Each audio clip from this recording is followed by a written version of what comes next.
Tom Stoppard's life never unfolded like the typical story of a playwright. It moved the way one of his own scripts did, sharp, layered, unpredictable, and always aware of the audience watching from the dark. Born into a world already shifting.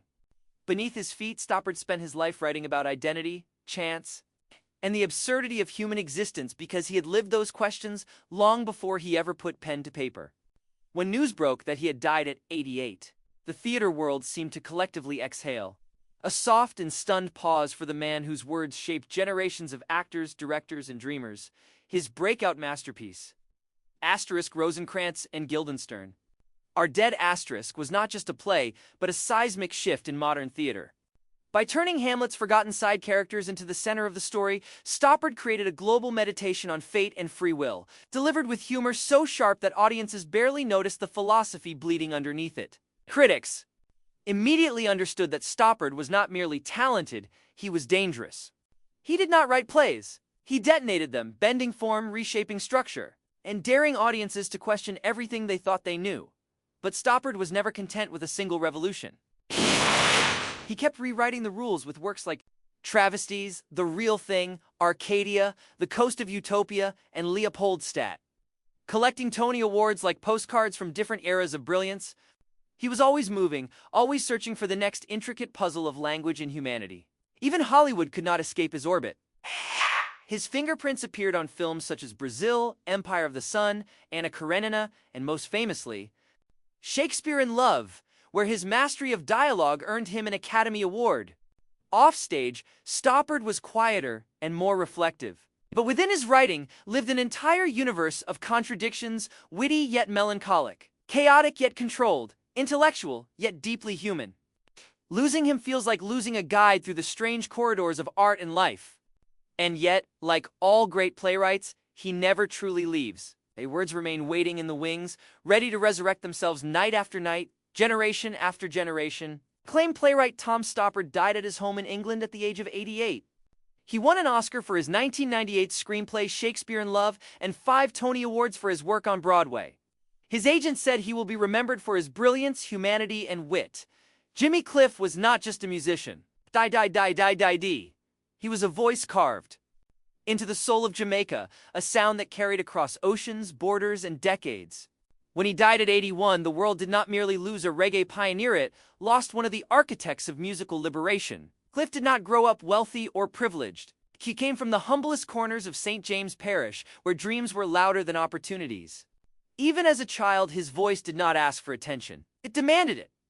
Hurricane Hattie opened the doors, but songs like Vietnam, Many Rivers to Cross, and his soaring rendition of I Can See Clearly Now cemented him as a global force. Yet music alone did not make Jimmy Cliff a legend. In 1972, he starred in the Jamaican film The Harder They Come. And he did not simply act, he embodied the struggle, defiance, and raw rebellion of Jamaican youth. The film became a cultural milestone, and its soundtrack is still considered one of the greatest in history. Through 7 Grammy nominations, 2 wins, and countless honors from his home country, Cliff remained grounded in purpose. His songs were not just melodies. They were declaration stories of pain, hope, and resilience shaped into rhythm. Even now, his voice echoes wherever people fight to survive, to rise, and to cross their own rivers one step at a time. Udo Kier's career did not merely span decades, it spanned worlds. I died at 81, but for 60 years he lived as though cinema itself were oxygen. Slipping from art house films to horror to experimental projects with the ease of someone who refused to be contained. Born during the chaos of World War II, Kier grew up in poverty and turned survival into a lens, intense, haunting, and unmistakable. Directors adored him. He became a muse for the boldest filmmakers, including Lars von Trier, Gus Van Sant, Wim Wenders, Anna Herzog, Dario Argento, and Guy Maddin. Hollywood never fully owned him. He belonged to the strange, the subversive, and the artistic. Films like My Own Private Idaho, Melancholia, and dozens of others showcased his rare gift, the ability to be unsettling and captivating at the same time. Kier was not an actor you forgot. He left a scent on the film, a shadow in the corner, a chill in the air, a smirk that suggested he knew more than the audience ever would. His death closes a chapter of cinema we may never see again, the era of the true character chameleon, the artist who chose risk over comfort every single time. Even in his later years, Kier brought the same ferocity to a 5-minute cameo as he did to a leading role. carrying an aura that made every frame feel slightly warped, slightly dangerous, and slightly more alive. He did not chase fame, franchises, or formulas. He pursued the bizarre, the beautiful, and the broken. Because of that, his legacy lives not only in the films he made, but in the filmmakers he emboldened and the genres he reshaped. He proved that cinema is at its most powerful when it refuses to behave. Jelly Bean Johnson did not just play music, he drove the sound of an era. When he died at 69, fans felt the loss of a man whose beats helped shape the Minneapolis funk explosion, a movement that blended sweat, soul, and rebellion into something electric. As the drummer for the time, a group molded under Prince's watchful eye, Jelly Bean was part of a musical revolution. He was never flashy for attention's sake. He was a technician, a groove builder, a backbone. His influence stretched far beyond one band. He helped craft hits like Black Cat for Janet Jackson and worked on tracks for New Edition and Mint Condition, proving his versatility across genres. Jelly Bean was a quiet giant behind the scenes, the kind of musician whose fingerprints sit atop Billboard charts even if most listeners never knew his name. He was part of the soundtrack of the 1980s raw funk, dangerous cool, neon confidence. And the musicians who followed understood that rhythms like his never disappear, they echo. But Jelly Bean's legacy was not only in the beats he laid down, it was in the bridges he built. He was one of those rare artists who could walk into a room full of clashing egos and find the pulse that united everyone. Guitarists, synth players, vocalists, Saul trusted him because he understood the architecture of a song. He knew when to let the groove breathe and when to tighten it until the whole track snapped into focus. That instinct made him indispensable, a quiet architect of moments that defined a generation. As the industry shifted and trends rose and collapsed, Jelly Bean stayed rooted in the truth of musicianship. Feel everything, force nothing. Younger artists came to him expecting lectures and instead received wisdom, wrapped in humility, stories of late-night jam sessions, near misses, breakthroughs, and the magic that only happens when a band truly locks in. He lived his craft without bitterness, without ego, and without chasing the spotlight. Jelly Bean Johnson did not need fame to matter. His sound already did, before Hollywood became a machine of franchises and billion-dollar budgets. It was a place where a child could stumble into stardom by accident. John Hyman was one of those rare, earlier talents whose charm glowed through black and white television screens. When he died at 76, people remembered the quiet warmth he brought to classic American TV. Discovered because his first-grade teacher happened to know a talent agent. Hyman slipped easily into shows like Leave It to Beaver, Petticoat Junction, The Twilight Zone, and The Untouchables. He was never a headline chaser, was a working actor, part of the fabric of mid-century television storytelling. And when fame faded, as it eventually does, Iman built new lives for himself. Musician, teacher in Japan, flight attendant, it was not defined by Hollywood. He treated it as one chapter in a much fuller story. That is what makes his death resonate. He lived many lives and each one mattered. Many child actors collapsed under the weight of early expectations. But Iman quietly stepped away, choosing curiosity over clinging to a fading spotlight. He embraced the world beyond studio lots, collecting experiences with the same ease he once collected roles. His life became a mosaic, part entertainment history, part global adventure, part personal reinvention, in the end. He showed that a Hollywood beginning does not have to dictate the entire arc of a life. John Iman moved through the world with openness, making each new path feel earned rather than accidental. His passing reminds us that success is not always the loudest chapter. Sometimes it is the courage to keep writing new ones long after the cameras stop rolling. Time has a way of flattening headlines into dates and numbers. But stories like these refuse to lie still. They linger because they are not just about fame or achievement, but about how a person chooses to move through the world while carrying talent, pressure, loss, and possibility. Each life traced a different path, yet all shared the same quiet defiance against being reduced to a single moment or label. What connects them is not the industry they worked in, but the refusal to become predictable. They challenged form, challenged comfort, and challenged the idea that success has only one shape. Some stood under bright lights, others worked in the margins, some walked away when the applause faded, and some stayed until their final breath. None of them lived safely, and that is why they mattered. Their deaths feel heavy not because the work is gone, but because the kind of freedom they represented feels increasingly rare. They belong to eras where risk was still valued, where curiosity mattered more than branding, and where art could be strange, defiant, or quietly human without apology.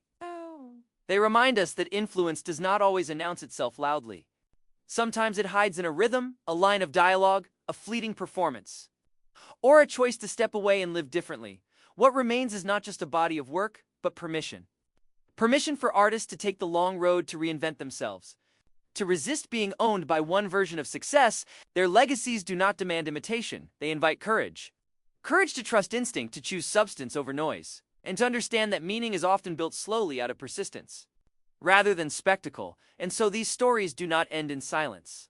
They echo forward, carried by those who heard the music, read the words, felt the performances, or learned simply by watching how a life can be lived without asking for approval, long after the final curtain, the last note, or the closing frame. Their presence continues not as memory alone, but as momentum. Time stretches differently after loss. It slows, thickens, invites reflection. The absence left behind by artists like these does not announce itself all at once.